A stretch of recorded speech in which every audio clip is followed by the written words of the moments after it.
Salut les archers, salut les toxophiles, j'espère que vous allez bien.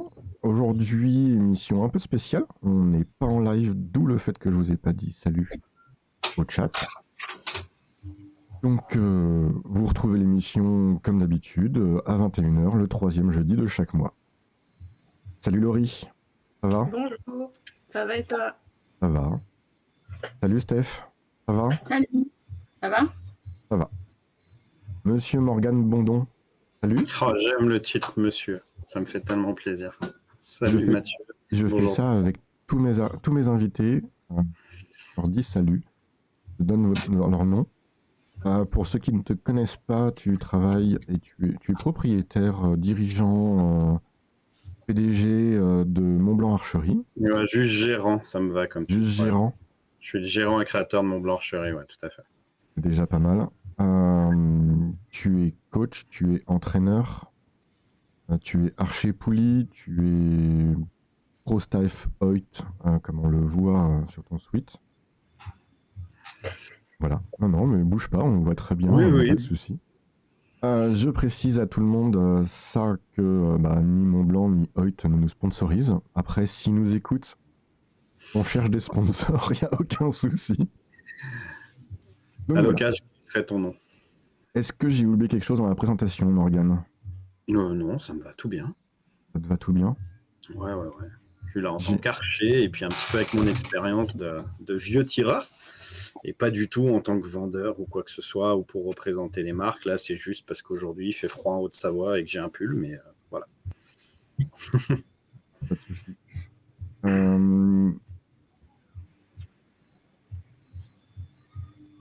On regarde d'habitude quand on a des... Comment ça s'appelle? Quand on a des invités, on a commencé ça avec Catherine Pellen, qui avait une page Wikipédia pleine d'erreurs. J'ai regardé rapidement, tu n'as pas de page Wikipédia à ton nom. C'est très bien. C'est très bien. Donc voilà. On va parler un petit peu de la fin de la saison sale. Je vais vous demander comment ça s'est fait. On commence par toi, Morgane. Ouais, La si tu saison veux. sale, c'était comment? Saison sale très compliquée. Très compliqué, attaqué plutôt très bien. J'ai choisi cette année de faire des grosses compétitions et pas forcément sur le modèle World Archery. Voilà, donc j'ai choisi Eindhoven, la compétition de Bondy, que je vous recommande fortement en France quand même, pour l'ambiance et le déroulement et l'organisation. Ça fait du bien de faire cette compétition. Ensuite, il y a eu Nîmes, il y a eu une petite compétition à Albertville pour essayer de trouver des choses, et puis j'ai fini par Las Vegas, ma récré annuelle. Voilà. Très compliqué parce que le début de saison était très bon, resté sur le niveau de l'an dernier, et donc très bien. Par contre, une petite opération, une greffe d'os dans la mâchoire qui m'a complètement fait perdre mon tir. J'ai dû repartir à 0 mi-décembre. Quand je vous dis 0, c'est on perd 30 points à peu près. Et complètement perdu, juste pour une petite greffe d'os de ce côté-là, alors que je manque ici. Donc rien à voir, sauf que on repart à 0, on se remet en question, et puis on oublie le score, et on y va pour autre chose. Donc une saison sale vraiment compliquée. Mais qui s'est plutôt très bien fini à Vegas, avec des choses retrouvées au niveau de ma technique, de mon tir, qui ont fait un 300, plutôt propre, avec plein de X. Donc une saison vraiment instructive, on va dire. Voilà. On va pas. Tu es toujours licencié FFTL, hein, tu as la double licence. J'ai une licence FFTL, j'ai une licence FFTA. J'ai créé un club FFTL pour pouvoir avoir une licence FFTL, pour pouvoir aller faire ce circuit avec d'autres règlements. Et puis ça reste du tir à l'arc, ça reste du gros niveau, et différemment, une ambiance différente, des règlements différents. Pareil, super instructif de faire du FFTL, ça nous fait voir les compétitions un petit peu autrement après. Parfaitement. Bon, Laurie, on te retrouve après une saison sale où tu as été absente de nos écrans. Ouais, parce que vous faites le jeudi. Et moi, le jeudi soir, c'est le seul soir où je peux m'entraîner. Donc, je vais à Lyon 8, je vais tirer quelques flèches. Parce que j'ai plus la motivation d'aller m'entraîner dehors en journée, puisque je suis entraîneur, donc je peux m'entraîner en journée. Mais là, cet hiver, j'étais pas trop motivée, quoi. La journée à 0 degré, 5 degrés, j'avais du mal à me motiver. Du coup, ouais, j'ai préféré m'entraîner en salle le jeudi soir. Et bah pareil, j'ai commencé très fort et après on se pose des questions en mode ah mais comment je fais ces points-là en début de saison, pourquoi je les fais plus là et tout. Du coup c'était compliqué, je visais les élites et en fait bah ça a été catégorie, mais c'est très bien quand même. Et donc ce sera pour plus tard les élites. Et du coup, bah là, en catégorie, je fais 3e au France là ce week-end, donc c'était cool. Ça, j'ai pu développer mon tir, un peu moins sur les qualifs, mais ça, je suis habituée. Mais j'ai pu développer mon tir sur les matchs. J'ai produit un bon niveau et ouais, je suis très contente de moi. C'était une bonne fin de saison salle. On parlera de ton côté entraîneur tout à l'heure. Stéphanie, et toi, la saison salle? Moi, ma saison salle, elle s'est terminée il y a 15 jours, 3 semaines à peu près, avec le championnat départemental. Moi, à l'inverse, donc je m'entraîne aussi le jeudi, mais ça me fait du bien de temps en temps de faire autre chose que de tirer des flèches, parce que j'ai la chance de pouvoir tirer des flèches aussi entre midi et 2 assez régulièrement la journée. Moi, à l'inverse, ma saison salle a bien commencé. J'ai eu un petit trou au niveau de la perf assez rapidement. Très très bien à l'entraînement et beaucoup moins bien sur les compètes.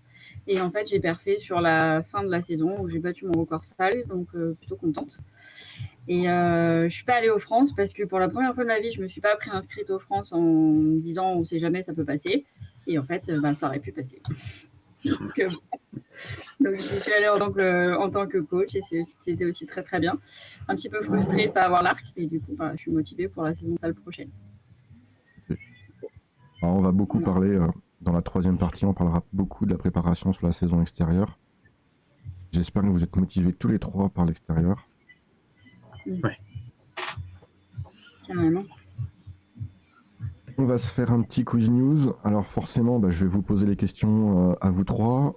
Si vous nous regardez lors de l'émission, comme il n'y a pas de chat, il n'y aura pas de sondage.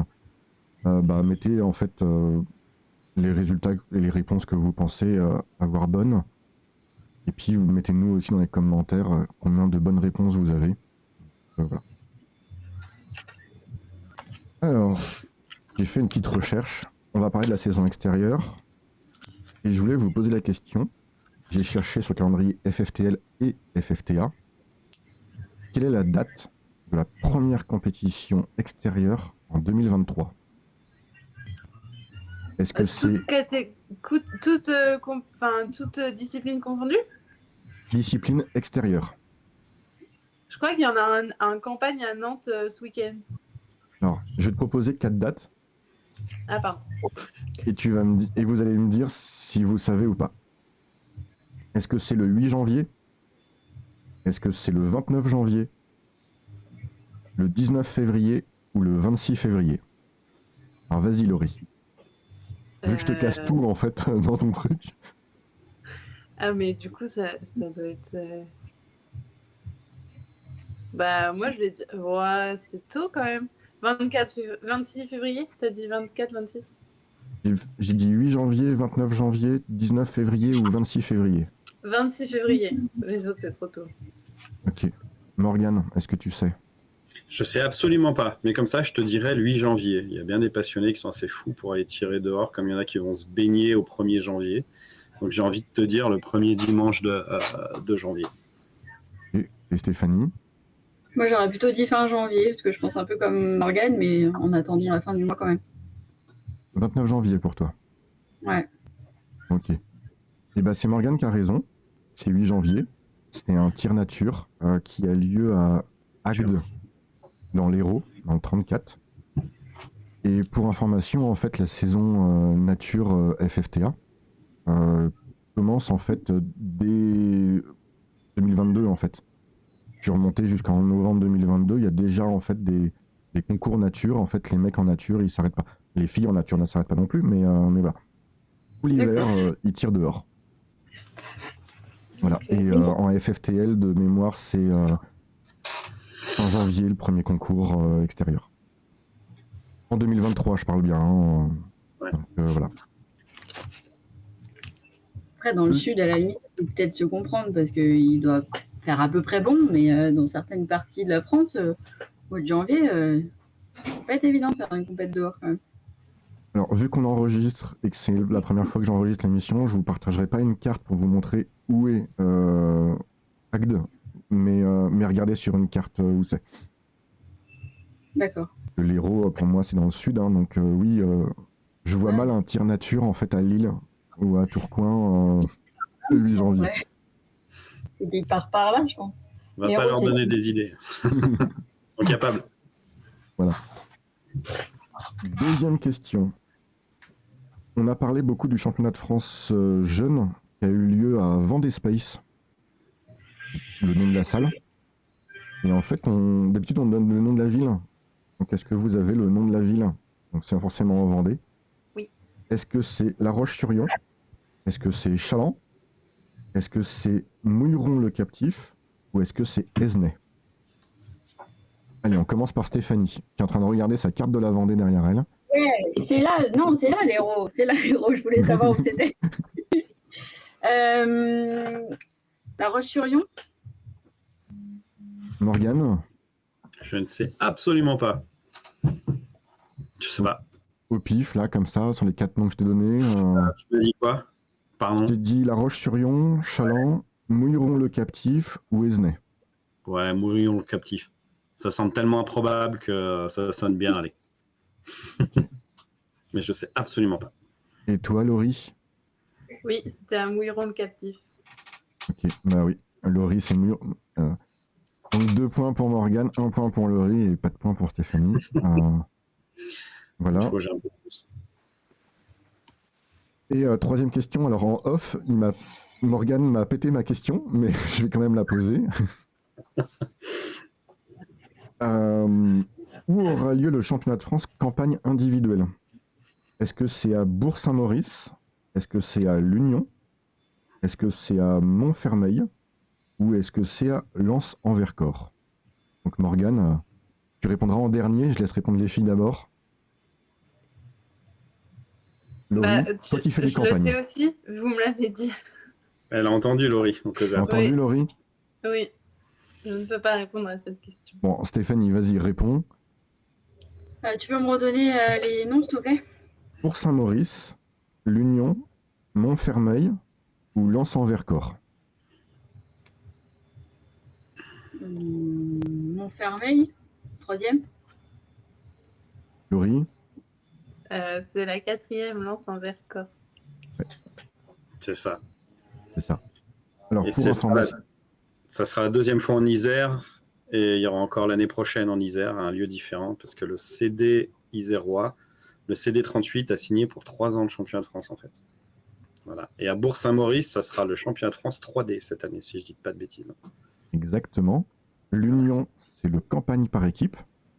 Ah, bien. Et C'est où l'Union Montfermeil, déjà? C'est à côté de Toulouse, l'Union. Ok, Chez le grand Stéphane Dardenne. ok. Voilà.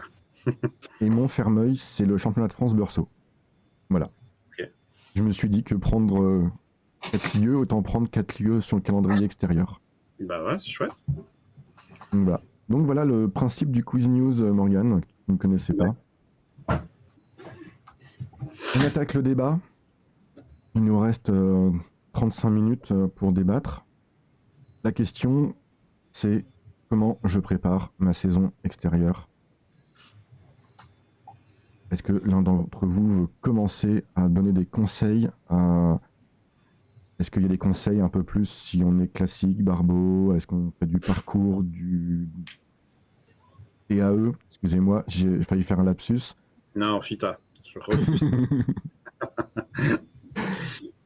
J'essaye de me mettre au niveau des gens, s'il te plaît, Morgane, je suis pas sur les pas de tir, alors... Ah non, pendant les commentaires du championnat de France en salle ce week-end, les commentateurs identifiaient le TAE 70 ou 50 mètres comme du FITA.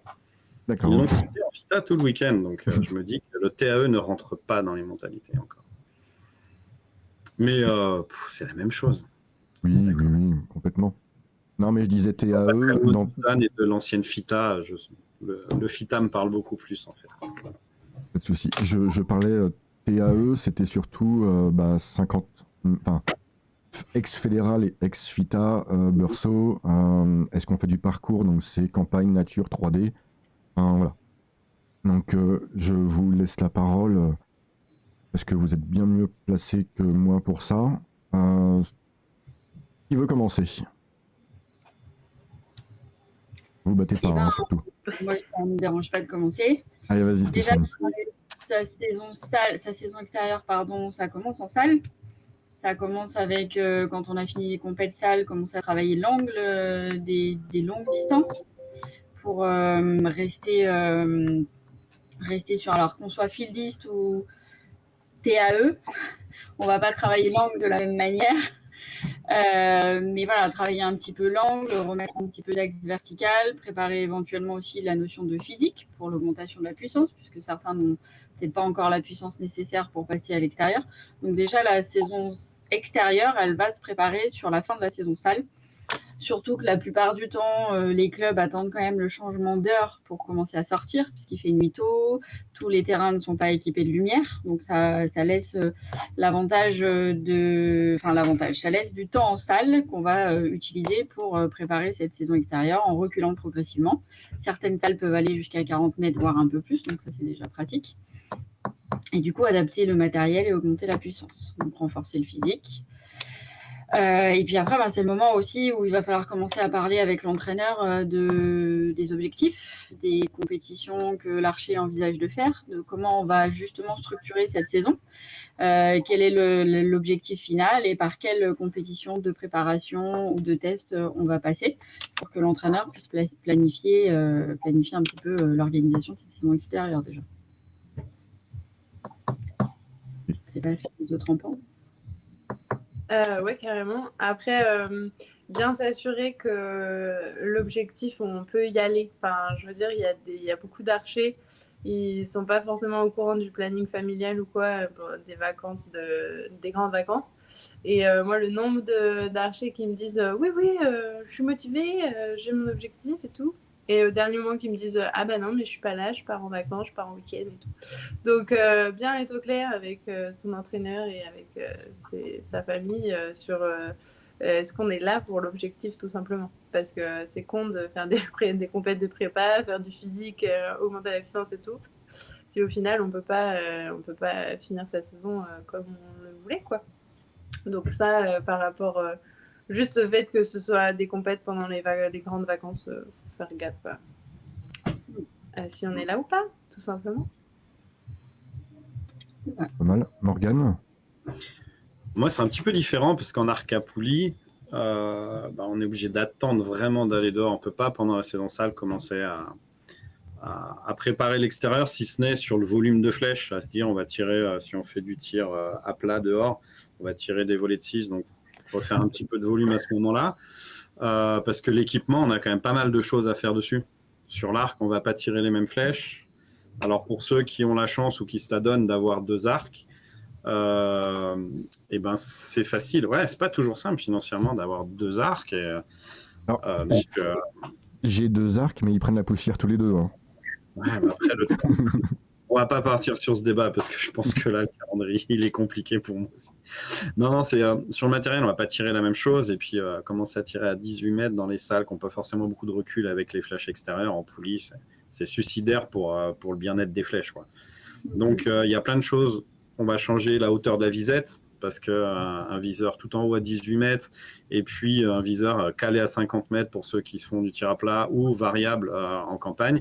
On ne va pas avoir la même hauteur de visette. Souvent, les archers n'y pensent pas, mais ça joue. Ensuite, le réglage complet de l'arc avec ces petites flèches bien moins lourdes, bien plus rapides. Donc, moi, c'est pour ça que, par exemple, je fais le choix depuis de nombreuses années. On va dire, après Vegas, j'ai fini ma saison salle. Alors quand j'ai 2 arcs et qu'on commence le campagne plus tôt, c'est facile de commencer à tirer avec l'arc de field pour moi. Mais sinon, c'est un petit peu plus complexe. Donc après, pour l'extérieur, l'archer, il va falloir qu'il fasse un petit peu de volume parce que 3 flèches en poulie, c'est facile. On a beaucoup d'intensité sur la visée, ça demande pas mal d'énergie. 6 flèches, c'est un peu moins simple, donc il faut refaire un peu de volume. Souvent, on baisse la puissance en salle aussi Donc, c'est l'occasion de remonter, de reprendre un peu de physique. Et puis après, pour ceux qui font du campagne, il faut passer pas mal de temps sur son arc. Et une fois qu'il est propre, l'arc, on va faire ces réglages de distance qui prennent aussi du temps si on veut quelque chose de correct. Alors, on a des petits outils qui nous aident. Il y a des logiciels qui aujourd'hui peuvent se prendre en abonnement en ligne qui coûte 10-15 € par an seulement pour nous faire des tapes de viseur vraiment propres, des choses comme ça qui vont faire gagner énormément de temps. Et ce temps-là, on va pouvoir le passer justement à faire un peu de travail technique, du volume, du renforcement. Et puis jouer aussi sur le timing parce que le temps qu'il faut pour tirer dehors, il faut accélérer un petit peu son tir par rapport en salle avec les conditions. Alors ça, je suis pas forcément d'accord. On a quand même, la Fédé changera pas pour 3 minutes encore en TF. Non, mais il n'y a pas de vent en salle. Et les archers qui sont un petit peu longs, qui jouent le chrono, ils sont obligés de s'accélérer dehors parce que si tu arrives un jour de vent, il faut jouer avec les conditions, même en campagne. Et certes, en campagne, on a du temps, mais sur les inconnus, si tu prends un petit peu de temps à estimer, tout ça, souvent maintenant, tu n'as plus tellement de temps de t'endormir sur le viseur. Et moi, les archers avec qui je travaille, c'est un bien grand mot parce que c'est un coup de main que je leur donne. C'est pas mon métier d'entraîner. Et on le prend en compte aussi le temps de tir. Parce que c'est bien beau les concours du dimanche où personne regarde le chrono. Puis tu arrives à une belle compétition type Vertu, par exemple, ou le championnat de France, où là, tu as un chrono qui est tout le temps déclenché et c'est une source de stress. Il vaut mieux le travailler avant, être clair dans ses pompes et puis de se dire je sais que j'ai le temps de tirer. C'est rajouter du stress au stress de la compétition. Donc tout ça, moi, je le prends en compte dès le début de saison. Okay. Et cette année, j'ai un nouvel arc. Voilà, mon arc a changé, donc je suis déjà un tout petit peu dessus parce que j'ai pas eu beaucoup de temps, mais cette semaine, j'espère que la météo sera clémente pour pouvoir tirer. Voilà. J'ai la chance aussi d'avoir une cible derrière le magasin à 60 mètres où je peux faire mes distances et mes réglages, donc ça aide beaucoup. Mais sinon, en Haute-Savoie, si ça veut rigoler, demain ça remet 20 cm de neige, quoi. Jusqu'à début avril, on n'est pas serein pour aller tirer dehors en fait. Juste pour info, pendant qu'on enregistre là, moi à Lyon il flotte comme pas permis. Et à première vue, c'est pas ouf chez Morgane non plus. Ouais, c'est pas terrible. Donc voilà. Alors... Après, il faut pas se dire attendre qu'il fasse beau pour aller tirer dehors. Il vaut mieux tester toutes les conditions possibles, tester son matos dans toutes les conditions possibles pour être aussi prêt le jour d'une compète où il va faire moche, quoi. Oui, je suis assez d'accord là-dessus. Par contre, quand tu as un nouvel arc et que tu veux ressentir ce qui se passe pour l'apprendre, pour le connaître, le froid, c'est compliqué quand même. Ah oui, bien sûr. C'est sûr que le froid pour un archer, c'est... Oui. La pluie, c'est pas grave. On a ce qu'il faut pour se mettre à l'abri et tirer, mais le froid, puis le matos, ça n'aime pas vraiment non plus, quoi.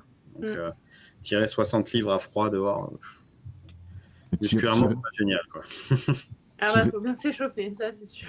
C'est ça. Tirer avec un arc en métal quand il fait froid, c'est juste horrible. Ouais. Mais voilà. J'ai quelques années en campagne, on a eu du grésil et de la neige à Vertu.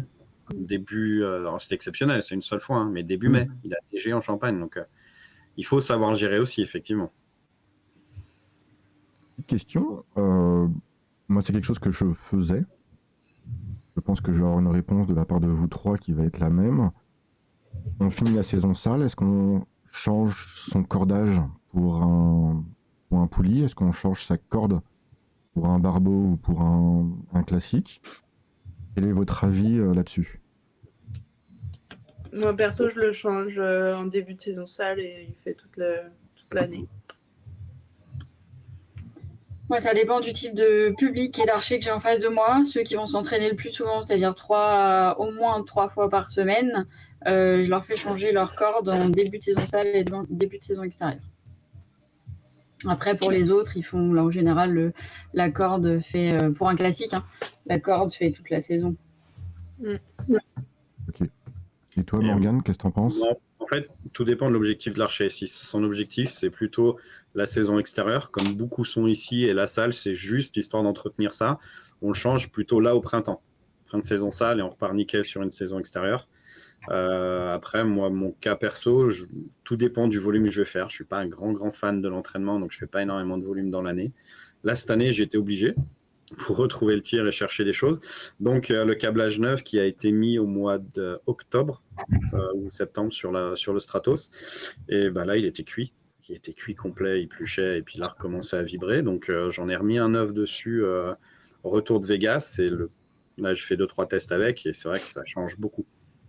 Mais tout dépend du volume qu'on va tirer et l'objectif. Celui qui a envie aussi de performer en salle, bah, en salle on a quand même la discipline où il faut être le plus précis possible et tout le monde est sur un pied d'égalité sur les conditions de tir. Donc il n'y a pas de vent, la lumière en général c'est quand même pas tellement un problème en France, là on est bien lotis sur les équipements. Donc si tu veux vraiment aller chercher la précision, bah, début de saison salle, tu repars à 9 et puis tu fais l'année comme ça, tu fais les 2 saisons. Deuxième question que j'avais, je vous ai écouté, je pense aussi entre autres à Laurie et Steph, en équipe. Il y a des choses à prévoir, il y a des choses à s'organiser justement pour préparer sa saison extérieure en équipe. Qu'est-ce que vous conseillez? Moi, ça a été l'enjeu de tirer une flèche en 20 secondes, 2 flèches en 40 secondes. J'ai surtout travaillé ça. On a fait une compétition en équipe en salle. Ça s'appelle la Coupe 37. Ouais, trop bien. Mais c'est que en Indre-et-Loire, quoi. Et du coup, ouais, c'était un peu stressant, mais du coup, j'ai bien travaillé ça. Et là, je vais continuer à faire ça à l'entraînement en attendant notre regroupement le 8 avril. Et le 8 avril, bah, on fera des situations par équipe, on sera toutes là, donc on pourra travailler ça.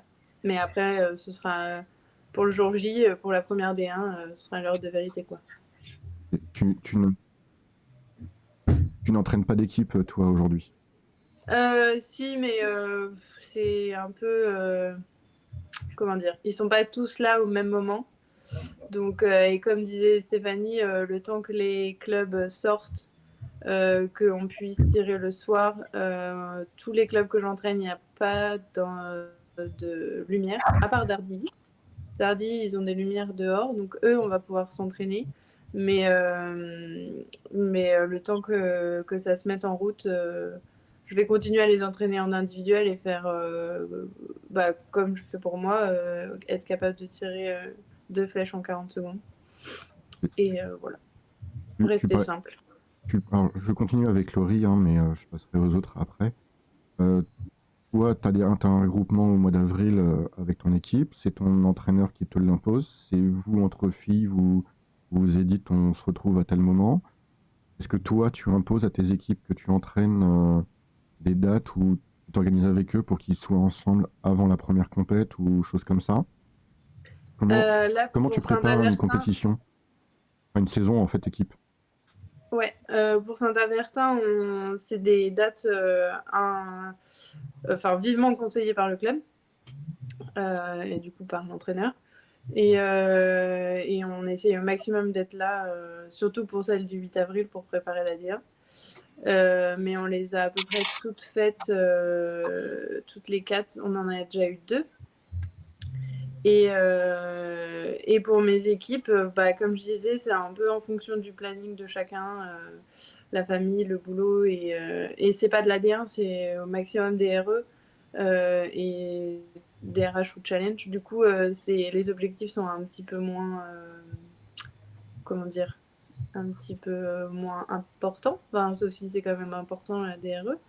Mais voilà, c'est plus du loisir, donc je vais leur indiquer des dates où je serai là sur leur terrain et j'espère avoir un maximum de monde. Mais c'est jamais facile de réunir tout le monde au même moment. Pour ceux qui ne connaissent pas, avec Laurie et Stéphanie et Morgane, on est tous les 3 en Auvergne-Rhône-Alpes. Il y a le challenge, la DRH, la DRE, et au-dessus, pour les classiques, D2, D1, et pour les poulies, il n'y a que la D1. Voilà, pour vous expliquer un petit peu comment ça fonctionne. Parce que chaque région ne gère pas de la même façon. Chaque région n'a pas la même taille. Vous allez en Bretagne, il y a une division régionale. Voilà. Stéphanie, par rapport à tout ce que j'ai posé comme question à Laurie, est-ce que tu as des choses à rajouter sur les équipes? Nous, c'est un peu pareil pour l'équipe de D1 de Brignais. Nous, on est un collectif de 6 filles, donc c'est pareil. On essaye de faire au moins un regroupement parce que, alors on a l'avantage d'être 4 à pouvoir s'entraîner ensemble tous les jeudis soirs puisqu'on est dans le coin, dans la région. Et après, on en a 2 autres qui sont un petit peu éloignés et du coup qu'on voit moins souvent. Donc là, on a des regroupements aussi. On n'a pas 150 parce que moi, en tant qu'entraîneur, j'ai pas beaucoup de week-ends de dispo. Donc en général, on a un regroupement. Si je peux être dessus, ben, tant mieux. Si je peux pas être dessus, ben, tant pis. Et après, on se prépare aussi de la manière, déjà, on doit savoir qui est présent sur les manches de D1. L'objectif, c'est de faire en sorte que tout le collectif parte. Donc les 4 filles de l'équipe, plus les 2 autres, pour continuer à baigner un petit peu dans ce monde de la D1. Et après, voilà, nous, on est 4 sur l'entraînement du jeudi soir, donc régulièrement on fait des matchs entre filles, on teste un petit peu toutes les positions, toutes les possibilités dans l'équipe.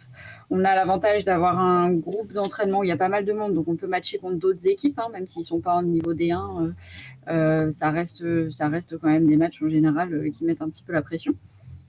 On a de la lumière sur le terrain extérieur, donc on va commencer très rapidement, là pas cette semaine, mais la semaine prochaine on attaque déjà les entraînements à l'extérieur. Après, pour les clubs que moi j'entraîne, c'est un petit peu comme le riz en fait. La plupart des clubs, ça va être des niveaux un petit peu niveaux régionaux principalement. Des gens qui font du tir à l'arc parce qu'ils ont envie de mettre des choses en place techniques et d'aller faire des compètes, mais dont le tir à l'arc n'est pas forcément la priorité première, et donc ils vont être tributaires de l'organisation de la famille, du travail, de ce genre de choses. Donc après, moi, j'ai des entraînements où je dis il y aura un entraînement par équipe. Puis après, s'ils sont là, tant mieux, on fait l'entraînement par équipe. S'ils ne sont pas là, je pioche dans les archers qui est à côté pour au moins faire tourner ceux qui sont présents et les habituer aux rotations, les habituer aux différents positionnements dans l'équipe, parce qu'il y a ça aussi qui est important. La position de 3e, tout le monde ne la supporte pas, tout le monde n'est pas capable de gérer la pression de tirer une flèche en quelques secondes. Donc ça se travaille, et après, ils sont là, moi j'ai envie de dire tant mieux pour eux, ils ne sont pas là. Je m'adapte et je fais avec. J'ai vu que Morgane avait bien écouté. Est-ce que tu as des choses à rajouter? Tu tires pas en équipe, toi? Je tire plus en équipe parce que mes week-ends de compétition aujourd'hui, je les compte parce qu'on peut pas tout faire. On est déjà dedans toute la semaine. Et puis, je priorise fortement le tir en campagne depuis quelques années. Tu es en train de me faire une transition là au top. Non, j'ai Continue. beaucoup tiré en équipe aussi. On avait quand même une équipe à un chouette niveau. Et je rejoins ce qu'ont dit les filles, c'est-à-dire que ça se prépare. J'arrive pas sur une compète en équipe sans avoir déjà tiré par équipe, savoir qui va tirer en 1, qui va tirer en 3. En 1, c'est celui qui doit donner confiance au numéro 2, qui est souvent le moins bon des 3. Et puis après, en 3e, c'est pas forcément le meilleur niveau, c'est celui qui va le mieux supporter, comme a dit Stéphanie, la pression. Après, je trouve qu'il y a un truc qui a été mis en place qui est plutôt pas mal, c'est le trophée des mixtes. Et au-delà de tirer en mixte, ça permet aux archers qui vont aller en équipe derrière, on peut inscrire autant d'équipes qu'on veut s'il y a la place au niveau de son département, pour faire tirer des 20 secondes et des 40 secondes, comme tu disais, Laurie. Je trouve à la fin de la saison salle, ça peut être un bon exercice pour préparer le tir par équipe. Parce que tu vas être dans un truc avec ton chrono-tir à 20 secondes, à 40 secondes. Et ça peut être maintenant qui a été mis en place. C'est quand même un chouette exercice. Et on reste sur une ligne de tir officielle. On n'est pas à l'entraînement. Donc, on a ce petit stress qui fait qu'on a envie de les mettre dedans quand même. Qui n'est pas forcément présent quand on est en entraînement, où c'est un petit peu plus convivial par équipe. Il y a, tu parles du trophée des mixtes, mais il y a en Pays de la Loire, il y a la Coupe de la Ligue. Il y a une compétition en salle par équipe. Et tu as des matchs de poule, etc. Et ça prépare justement la partie compétition par la suite. Tu parlais campagne, parce que tu en fais beaucoup, Morgane. Il y a des équipes en campagne, des équipes en 3D. Est-ce qu'il y a des choses particulières en fait dans ces disciplines-là à préparer ou au contraire, faut juste prévoir un calendrier ensemble et puis voilà quoi. C'est plus le calendrier parce que tu vas avoir peu de compétitions où tu peux tirer par équipe. Au final, tu as un championnat de France par équipe. Tu n'as pas de compétition dans l'année, il n'y a pas de circuit. Il me semble qu'en Rhône-Alpes, par un temps, il y a une compétition en fin de saison qui est organisée justement par équipe. je veux pas dire de bêtises, mais je crois qu'elle s'est parfaite depuis le Covid et il me semble que c'était à Barbie. Ouais, Et non, ça, non. c'est plutôt bien pour préparer, mais c'est vrai que c'est un circuit individuel où tes scores comptent comme équipe, tu as un classement et tu as juste un championnat de France par équipe. Tu as quelques ligues aussi où tu as un championnat de ligue. Il l'avait fait en Rhône-Alpes par un temps, un championnat de ligue par équipe. Et c'est cool parce que ça te fait au moins une compétition qui te sert de répétition avant le France et d'organiser l'équipe parce que c'est pareil, qui ont fait tir en premier, pas forcément le poulie. Tu vas faire tir en premier celui qui estime le mieux les distances. Et ça peut être le barbeau si tu as quelqu'un qui a un télémètre dans l'œil. On a vu ça dans certaines équipes où le gars il se trompe jamais. Quoi. Donc voilà, c'est plus en fonction des qualités des archers que tu vas organiser, mais c'est un peu plus complexe parce que tu n'as pas vraiment l'occasion dans l'année de le faire. Mais est-ce que c'est pas intéressant de faire justement des petits entraînements dans le club du coin qui a un terrain ou dans son club, justement un regroupement une fois de temps en temps, j'ai envie de dire, la saison extérieure elle va vite. Hein, si, mais il faut première route pour le championnat de France individuel, mais est-ce que c'est pas intéressant justement de créer une cohésion dans une équipe parcours pour être global, pour pouvoir justement préparer ce France et pas que ce soit 3 inconnus qui tirent ensemble le jour du France. Ah bah si, c'est important. Mais on revient là-dessus, sur le fait que ça soit un tir individuel. Alors souvent, on essaye de se mettre 2 par 2 dans les pelotons et puis de changer pour pas être tout le temps avec la même personne. Et puis ça reste des déplacements. Je vois, nous, on fait quand même un peu de kilomètres, donc souvent tu dors à l'hôtel. Le soir, tu fais le resto, tu bois un coup, c'est sympa. Donc il y a déjà cette cohésion-là qui peut se faire. Mais après, vraiment, pour l'organisation du tir, c'est plus au feeling et aux qualités de chaque archer. Après, si tu as un club qui a des cibles ou un club pas loin de chez toi qui te le prête où tu peux aller t'entraîner, ouais, ça c'est super intéressant de le faire, bien sûr. C'est ça, c'est quand tu as la chance d'avoir un club qui a un terrain, même quelques cibles permanentes, c'est l'occasion d'y aller. Après, le souci, je pense que c'est le cas de pas mal de gens, c'est que la saison extérieure est courte. Pour un peu que tu ne fasses pas que du campagne, mais que tu fasses peut-être un petit peu de TAE ou du beurceau ou du nature, les week-ends, ils défilent à une vitesse et tu n'as pas forcément le temps de faire en plus une journée de regroupement pour aller t'entraîner par équipe sur le terrain d'à côté. Quoi. Ouais, et puis il y a de moins en moins de compétitions inscrites au calendrier. Genre en Haute-Savoie, il y a 2 TAE, quoi. Où il y en avait 6 ou 7 il y a encore quelques années. Donc, à moins d'être célibataire et d'avoir un camping-car, c'est compliqué de tout faire, quoi. Ouais. Non, mais clairement, au niveau organisationnel, puis après, ça coûte des sous. Hein. On voit les kilomètres aujourd'hui, c'est pas simple, c'est pas facile. Donc, il y a des choix à faire et c'est compliqué de jouer sur tous les tableaux. Alors, Laurie, est-ce que tu as quelque chose à rajouter ou est-ce que je passe à ma dernière question? Ouais, non, c'est en termes d'objectifs, il faut vraiment mettre la priorité là où on est sûr qu'on va pouvoir faire la compétition, enfin le championnat qu'on veut atteindre et les compétitions de préparation parce que oui, il y a 3 mois de saison extérieure, 4 en campagne à peu près. Donc, ça commence un peu plus tôt, ça finit un peu plus tard. Mais oui, ça passe hyper vite et faut bien choisir ses compètes pour peu qu'il y en ait où il y a eu des conditions horribles, faut rattraper. Enfin, ouais, c'est pas évident. Alors, dernière question. Toujours sur l'entraînement, des choses comme ça. Et ce que j'aime bien, c'est que vous me faites mes transitions, mais nickel en fait aujourd'hui. Ça se passe comme je voulais. On fait du TAE, on fait du parcours, on fait plein de choses. Est-ce qu'en début de saison, on se dit, bon, cette année, je fais que ça? Est-ce qu'on doit discuter avec son entraîneur en disant, qu'est-ce que je dois prioriser? Qu'est-ce que tu conseilles? Comment j'organise mon planning? Parce que j'ai envie de faire du 3D, j'ai envie de faire du nature, j'ai envie de faire du tir par équipe.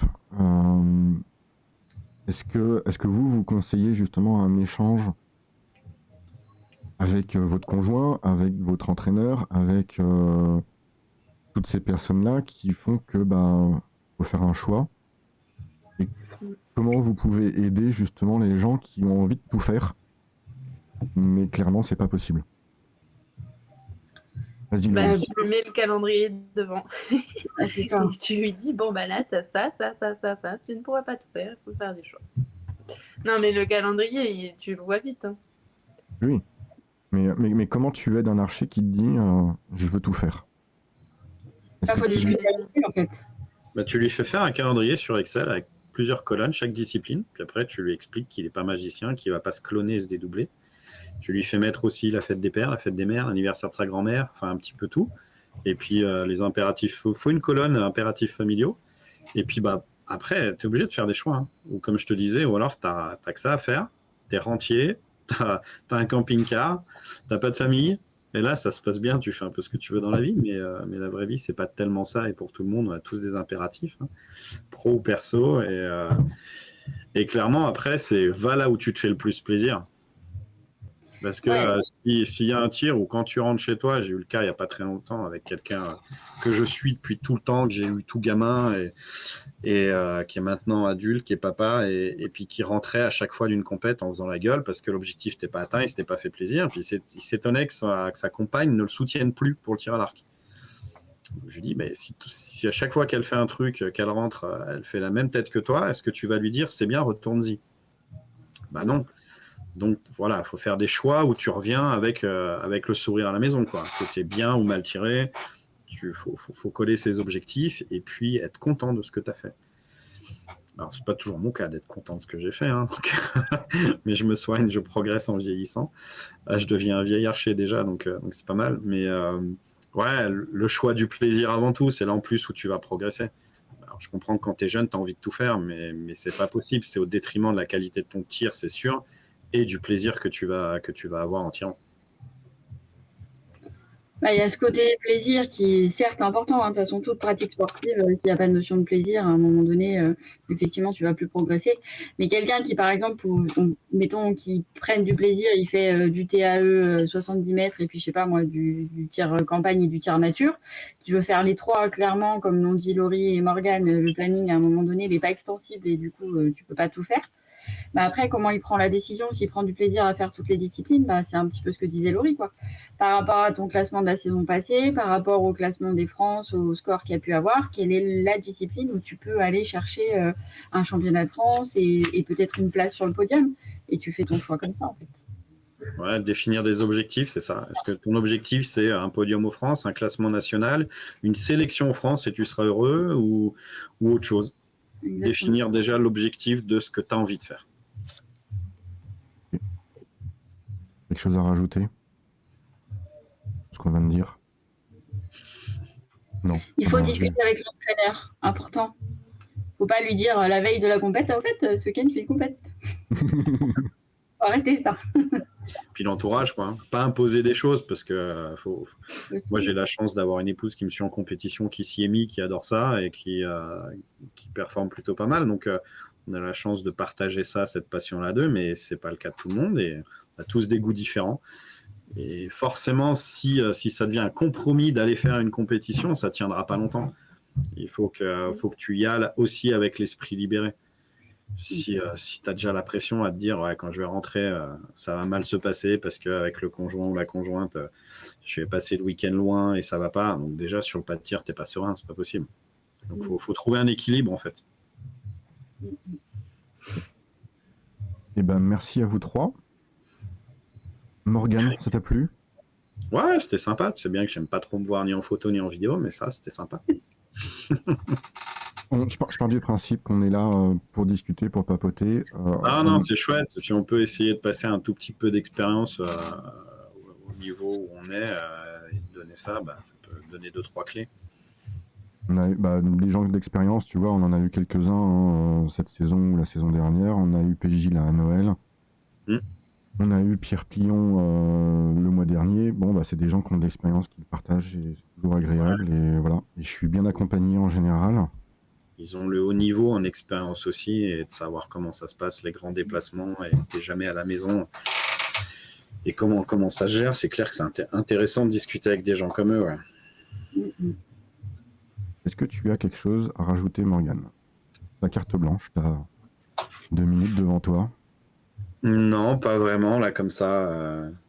Moi, c'est aujourd'hui... Je peux pas tellement parler en termes d'entraînement, parce que là, j'ai 2 entraîneurs en face de moi, et je suis pas le mec le plus assidu à l'entraînement depuis toujours parce que je me suis aussi formé tout seul. J'avais pas vraiment. J'ai eu un initiateur de club, j'ai eu un entraîneur pour progresser un tout petit peu, et puis après en compétition, je me suis débrouillé. J'ai fait plein de choix qui étaient pas bons, c'est remis en question. Puis aujourd'hui, c'est plutôt sympa le niveau auquel j'ai. J'aspire pas à plus parce que je m'en donne pas les moyens. Voilà, j'ai fait quelques médailles et puis un titre de champion de France en campagne. Et pour moi, c'est une oui parce que je mets pas autant de choses en œuvre que certains pour y arriver. Donc j'ai pas mal de chance là-dessus aussi. Mais voilà, faut rester sur le plaisir et l'envie, quoi. Si tu as envie de poser l'arc de moi, c'est pour mieux le reprendre derrière. Faut s'écouter aussi et puis la passion, ça se nourrit. Donc c'est bien d'aller voir ailleurs, d'aller regarder ce qui se passe autre part sur les règlements, sur le matériel, ces choses-là. De pas hésiter de temps en temps à se dire, allez, au lieu de faire 3 compétitions du dimanche dans le coin, je vais aller faire une grosse compétition plus loin. Et puis ça va t'apprendre beaucoup de choses. Tu vas voir le tir à l'arc autrement. Et moi, j'engage à faire des grosses compétitions. Et on a la chance d'avoir un sport où on peut se retrouver sur la même cible qu'un numéro 1 mondial, qu'un champion olympique, qu'un champion du monde. En Rhône-Alpes, on n'a pas beaucoup de kilomètres à faire. Regardez les compétitions de Lausanne. On peut avoir de temps en temps des gros invités sur les compétitions du centre à Lausanne, je parle en Suisse, au centre de la World Archery.